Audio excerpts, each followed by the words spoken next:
जय श्री राधे। अगर कोई व्यक्ति किसी का अपमान करता है तो उसे क्या करना चाहिए? आइए जानते हैं। हम अच्छा करें, हम अच्छा कर रहे हैं, हमारे साथ बुरा हो रहा है। ये है कौन सा शब्द? एक प्रपंची संसारी का शब्द है, परमार्थिक का शब्द नहीं है। हम अच्छा नहीं कर रहे हैं। मेरे द्वारा मेरे अंदर बैठकर मेरा प्रभु अपनी लीला करके गुण विस्तार कर रहा है। सामने से वो मेरे अंदर बैठे हुए अहंकार पर चोट पहुंचाकर मुझे महान, मुझे मजबूत बना रहा है। उस पर द्वेष करने का कोई प्रश्न ही नहीं उठता है। नहीं सह पा रहे तो अपने प्रभु से प्रार्थना करें कि देखो प्रभु, सामने वाले के अंदर प्रेरित करके आप मुझे जो गाली दिलवाए ना, मुझे सहन नहीं हो रहा। या तो गाली ना दिलवाओ या सहन शक्ति दो। तो वो गाली तो दिलवाएंगे, वो ने बंद नहीं करेंगे। हम तुम्हें पक्की बता दें। हाँ हाँ, वो दे देंगे। हाँ, वो सहन शक्ति दे देंगे। और तुम्हें खास बात बताते हैं कि राग से ही द्वेष होता है, द्वेष की स्वयं सत्ता नहीं। काम से ही क्रोध होता है, कामना ना हो तो क्रोध होगा ही नहीं। अगर राग ना हो तो द्वेष होगा ही नहीं। तो पहले राग का भोग करते हैं हम, सुखद भावना, फिर दुखद भावना जबरदस्ती भोगनी पड़ती है। ये सिद्धांत है। अगर हम राग ही किसी से न करें तो कभी द्वेष नहीं होगा। राग की उपज है द्वेष, काम की उपज है क्रोध। देखो गीता जी में कामा संजायते क्रोधा, क्रोधा स्मृति विभ्रमा, स्मृति भ्रंशात बुद्धिनाशो, बुद्धिनाशात प्रणश्यति। कामना की पूर्ति में लोभ का प्रादुर्भाव हो जाता है। सबका मूल कामना है।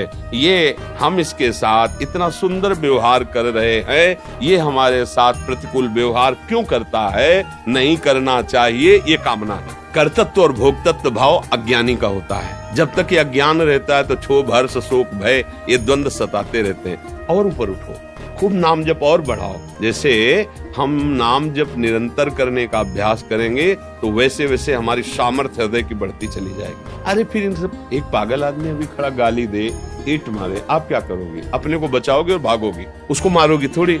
अगर कोई कहेगा भी कि लौट करके आपने गाली क्यों नहीं दी, तो बोले पागल हो तो खुद पागल है। पूरा संसार बावरा है, पागल है। कोई इस व्यक्ति में, कोई इस शरीर में, कोई इस भोग में, कोई इस बात में, कोई काम में, क्रोध में, लोभ में, मोह में, मद में, सब। और कोई भक्ति में पागल है, कोई भगवान के प्यार में पागल है, कोई जगत के प्यार में पागल है। आपको संभल के चलना है, अपने डिपार्टमेंट के पागलों से मिलना है। दूसरी बातें नहीं सुननी हमें, क्योंकि है सब पागल। नहीं, कोई प्रेम में पागल भगवान के, कोई माया के प्रेम में पागल। तो अब भाई पागलों के अस्पताल में पहुंच गए हो तो अपना दिमाग संभालते हुए अपने डिपार्टमेंट की बात देख ले, अपना भजन मार्ग का भगवान के भी प्रेम में तो मतवाले बावरे पागल हैं। कितने ऐसे प्रेमी जन है, हमें उनकी बात सुननी है और की बात नहीं सुननी। जब कोई हमारे साथ द्वेष का व्यवहार करे, गाली का व्यवहार करे, अपमान का करे, तो उसे बुद्धिमान समझते हो ना, तभी लड़ जाते हो। भला वो बुद्धि रखता तो काहे को अपमानित करता, गाली देता? वो बुद्धिमान नहीं, वो बावरा है, वो पागल। तो आप पागलों की उपेक्षा कैसे करते हैं? हंस के। मान लो कुल्हड़ मार दे, आपके गाली दे, तो आप क्या करोगे? हंस के।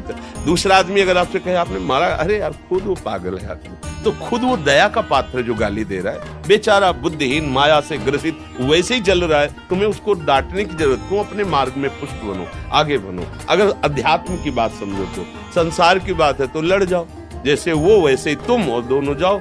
जब आपको ऊपर केस चलेगा फिर दोनों ऐसे पूरा जीवन बर्बाद करो। देखो, हमने एक जेल की सजा भोग कर आए हुए व्यक्ति से बात की।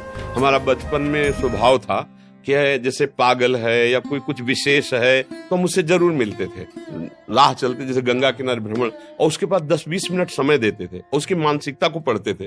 तो वो जब हमें मिले तो उन्होंने दिखाया कि देखो मेरी अंगुलियों में ऐसे वो कील गाड़ी गई, ऐसा ऐसा, और बहुत पीड़ा दी गई। फिर मुझे सजा हुई, 10 वर्ष की सजा भोग कर आया। उनका आपका अनुभव? बोले यहाँ 5 जूते रोज सुबह कोई मार दे तो सह लेना चाहिए, पर कभी जेल जाने वाला आचरण नहीं करना चाहिए। उसके मुख की बात कि यहाँ 5 जूते रोज कोई मुझे मार ले तो सह जाना चाहिए, लेकिन जेल जाने वाला आचरण नहीं करना चाहिए। वो आदमी जो ऐसा अपराध किया, उसका अनुभव देखो। बोला ना, अगर वही बात अगर आप सह जाओ यहाँ तो जेल नहीं जाना पड़ेगा और आपकी स्थिति उठ जाएगी, आपके पाप कर्म नष्ट हो जाएंगे। जैसे आपको कोई गाली दिया, आप सह गए, तो आपका पाप कर्म नष्ट हो गया। वो आपकी बात बना रहा है, आपको आगे चलकर सुख मिलेगा, और वो तो अपने आप भोगेगा। उसका कर्म बिगड़ रहा है। आप कह दो ऐसे लोगों को अगर डांटा नहीं जाएगा तो इनका बल बढ़ जाएगा। नहीं नहीं नहीं, उनका बल और उनके पुण्य क्षीण हो रहे हैं। वो ऐसे खंदक में गिरेंगे, तुम्हें धक्का देने की जरूरत नहीं है। हो सके तो निकाल लेना, पर धक्का देने की जरूरत नहीं। हम लोग अध्यात्म मार्ग के प्रतीक हैं। जैसे किसी ने किसी को कल कहा कि वो तो बहुत, पनौती शब्द तुम जानते भी नहीं थे हमसे कहा कि वो बहुत पनौती तो क्या, तो हम लोग तो जानते ले, तो हमने पूछा पनौती का मतलब क्या होता है, क्योंकि शास्त्रीय शब्दों में तो ऐसा नहीं। तो उन्होंने कहा जहां चला जाता है वहां अहित हो जाता है, मतलब वो डाउन हो जाता है। तो हम कहा श्री जी का दरबार ऐसे लोगों के लिए ही, दुलार के लिए बना है। श्री जी का दरबार, प्रभु का दरबार ऐसे लोगों को जिनको कोई न पूछे, जिनको सब जगह तिरस्कार मिले, यहाँ गले से लगाएंगे। आओ हमारे हृदय से लगो और असत आचरण